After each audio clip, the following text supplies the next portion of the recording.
Hello গেছে সমকাল শেষ করছেন আমি ভালো আছি আবার চলে আসলাম একটা নিউ ব্লগ ভিডিও নিয়ে। আমি এখন এই মুহূর্তে আছি নোয়াগাঁও জেলা, উত্তরবঙ্গের দিকে অবস্থিত। আমরা এখন যাচ্ছি খেজুর রস থেকে কীভাবে তারি উৎপাদিত করে ওইগুলো দেখার জন্য। আমার সাথে আছে এনামুল, বন্ধু, পাহাড় ভাই, বাবু ভাই, নাজমুল মামা, সবাই আছে। আমরা গতকাল রাত্রে এসেছি, আজকে খুবই ভোর সকালে বের হয়ে পড়ছি আপনাদেরকে দেখাবো বলে।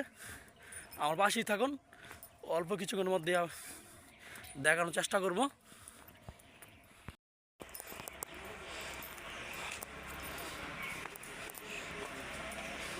সবাই দেখতে পাচ্ছেন কীভাবে খেজুর রস থেকে তার উৎপাদিত করে। এরই পাশে এনামুল, বাবু ভাই, বাহার ভাই, নাজু মামা সাথে আছে।